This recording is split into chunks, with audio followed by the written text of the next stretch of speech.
ገንዬና ልጇ እውነት ከሆነ አቤልን ጠርተው በጣም ወቅሰውታልኝ። እሱም ሲከራከራቸው ነበር። እኔ ምን አደረግኩኝ? አስተዋወቅኳቸው እንጂ ምንም ያደረግኳቸው ነበር የለምና ሀብትሽ ደግሞ ትክክል ነህ ማለት ነው። እና ከትዳር ላይ ትዳር ከሴት ላይ ሴት መደረቡ ያው በጣም ጥሩም አይደለም። አንዱ እየተጎዳ አንዱ መጠቀም የለበትም። አንተ አስመሳይ፣ እኔ እኮ ምንም ነገር በትዳራቸው መሀል አልገባውም አላለም እንዴ? ያስተዋወቃቸው አንተ፣ ተቀበላት ፍቅሯን የምትለው አንተ፣ ከመሀላቸው የገባህ አንተ፣ ድብን አርገህ አንተንማ ወላሂ ሩታን በጣም ነው የሚጠላት። በጣም አቶ ጥላቸው ምን አደረገችው? አንተ አሁን እህት አለኝ አልክ አይደለ?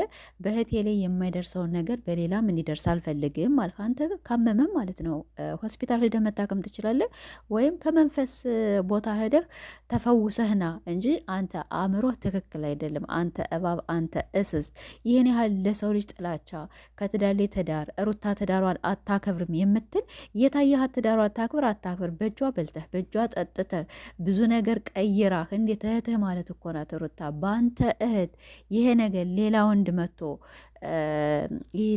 መጥቶ እንደዚህ ቢደረብባት ተወዳለህ? አትወድም። ማናችንም በራሳችን ላይ የማይሆነውን ነገር በሌላ ሴት እንዲሆን እኛ አንፈቅድም ማለት ነው። ለምንድን ነው አሁን እኛ በሩታ የምንከራከረው?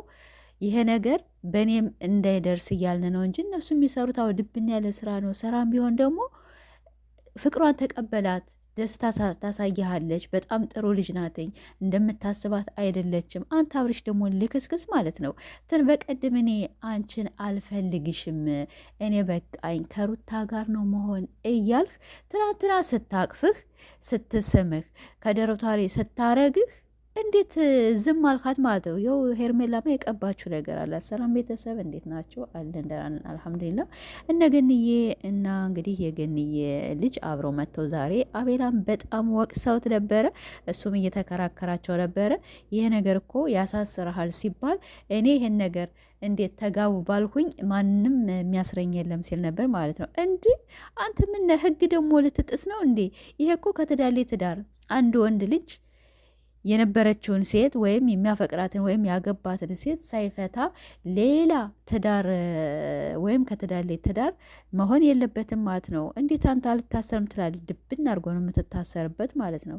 እና ነገንዬ ደግሞ አቋማችሁን እንግዲህ ትክክል አድርጋችሁ ይሄን አቤላን ያው የሆነ ነገር መደረግ አለበት ማለት ነው። አቤል አንድ በኛ ጥላቻ አለበት፣ ሁለት ደግሞ በሩታ ጥላቻ አለበት ማለት ነው። ሄርሜላን ያመጣት ራሱ ያስተዋወቃት ራሱ እንደዚህ ፍቅሩንም እንዲቀበልሽ እናደርጋለን ያላት እሱ ኬክ ምናምን ነገር አዘጋጅተው አንድ አይነት ልብስ ለብሰው አብርሽንም ለኬኩና እንደኛ ነጭ ለብሰና የተባለ ይሄ አቤላ እና አብርሽም ጥፋተኛ እንዴት በህይወቱ ላይ እንዴት እነዚህ ትናንትና ያው ጓደኞቹ ናቸው እናውቃለን፣ የሀገሮቹ ልጆች ናቸው። ቢሆንም ደግሞ አያስተምርም ምንም ነገር በጣም ይደብራል። ይሄ መልከስከስ ይሉታልኝ እና አንተ በሽተኛ በእሷ ላይ ያው በጣም ጥላቻ አለብህ። እኔ ሩታን ማውቃት አዎ በአብርሽ ነው ብለሃል። አዎ ሩታን የምታውቃት በአብርሽ ላይ ሊሆን ይችላል። እኔ አሁን ቀደም ከብዙ ሰው ጋር ለሩታ ወግኜ በጣም ብዙ ነገር ተሰድቤያለሁ፣ በጣም ብዙ ነገር ሁኛለሁ፣ በጣም ከእሷ ጎንም ቆሜ አይቼዋለሁኝ። አሁን ግን እኔ ከአብርሽ ጎን ነው የምቆም አላለም እንዴ? አንተ በጣም ልክስክስ ነህ በእናትህ ማለት ነው። ወደዛ አንተ ጫታ ማስረት ይሄ ጉንጭህ የሚመስል ጫት የያዘ ነው እና ገንዬና ማለት ነው የገንዬ ልጅ ሀብትሽ እንግዲህ አቋማችሁ ያው በጣም ደስ ይላልኝ። በጣም ሀሪፍ ነው። መታሰር ካለባቸውም ሁላቸውም መታሰር አለባቸው። እንግዲህ እሱ ሁላቸውንም አሳስራለሁ እያሉ እነዚህ አራቶች ማለት ነው ስራ ፈቶች በጣም ስራ ፈት ናቸው። እኔ ቁጭ ብለው አእምሯቸው ምን እንደሚያስቡ ነገ ምን እናድርግ ዛሬ ምን እናድርግ ይችን ለሩታና አብርሽን አለያይተን በቃ ስለሚቀኑባቸው ነው። ለምን ይቀኑባቸዋል? ያው ስላደጉባቸው ኦዲየንስ ስላላቸው በጣም ሰው ስለሚወዳቸው ለዚያ ነው የሚቀናባቸው። አቤል ቡቻ እነ ብሩኬ እነ ምናምን እነዚያ 5-6 የሆኑት ማለት ነው። እና አብርሽ ደግሞ እነዚህ ልጆች ከህይወት አስወጣቸው።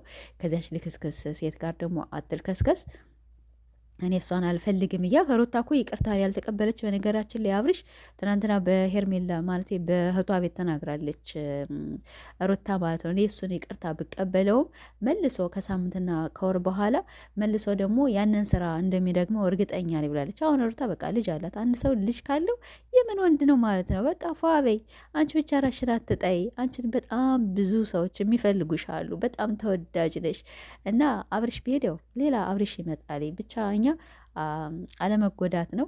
የማንንም ወሬ አለመስማት ነው። ብዙ ወሬዎች ደግሞ ስንሰማ ደግሞ በቃ ጭንቅ ምናምን ነገር እንገባለን እና አቤል ለማንም አይሆን፣ ለጓደኛውም አይሆን። የጓደኛ ትዳር አፍርሶ ለሌላ ሰው መስጠት ምን ይሉታል?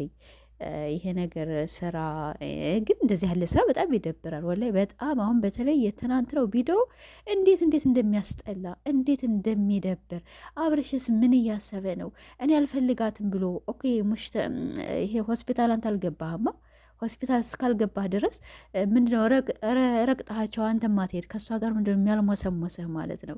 እንደዚያ ከደረት ላይ ስታስጠጋህ ስትስምህ ስታባብልህ ኧረ ተይ እባክሽ ብለህ አንተን ትላትል። አንተም ራስህ በነገራችን ላይ አንዱ ሴት ነህ ማለት ነው። ዝም ብለህ ከሴት ጋር እንደዚህ አንተ ተፈቃሪ ሌሎቹ ደግሞ አፍቃሪ ሊሆኑ ማለት ነው። እና አንድና አንድም በቃ ሰው ሁላችሁም አስመሳዮች ናቸው። ወላሂ እኔም አሁን እንዴት እንዳስጠሉኝ በጣም ነው ያስጠላችሁ፣ በጣም ነው የደበራችሁኝ። እና ያው እና ዛሬ እንግዲህ በገንዬ የተደረገው ቆይታ በጣም ደስ ብሎኛል። አቤል ደግሞ ከህይወታቸው ወጣ፣ ሄርሜላ ከህይወታቸው ውጭ።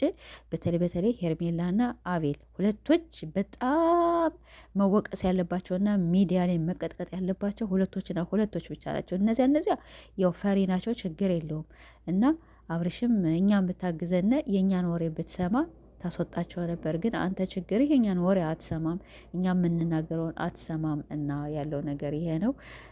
አቤል አንተ ቀውስ ማለት ነው። ብቻ በጣም ይከብዳልኝ። እንግዲህ እኛ ስራ መሆኑን እያወቀ ግን እኛ ለምንድን ይሄን ያህል ምንናደድ ማለት ነው? እኔ እኮ አንዳንዴ ግርም ይለኛልኝ። ያው ሩታ በጣም ታሳዝናለች። የሁለቱ ደግሞ ሩታ ካለ አብርሽ፣ አብርሽ ካለ ሩታ በጣም ነው የሚደብር ማለት ነው ሚዲያው እና እነሱ የሚዲያ ድምቀቶች ናቸው። በጣም ደስ ይላሉ። ሰውን አይነኩም፣ በራሳቸው አይዲያ ነው የሚሰሩ እና በዚህ ነው የምንወዳቸው ማለት ነው። እና ቤተሰቦች ሸርና ላይክ ሰብስክራይብ ያደርጋችሁኛል ማበረታቱን። አቤላ እንደዚህ ዘቅዝቀን ነው አንድ ቀን የምናመጣው።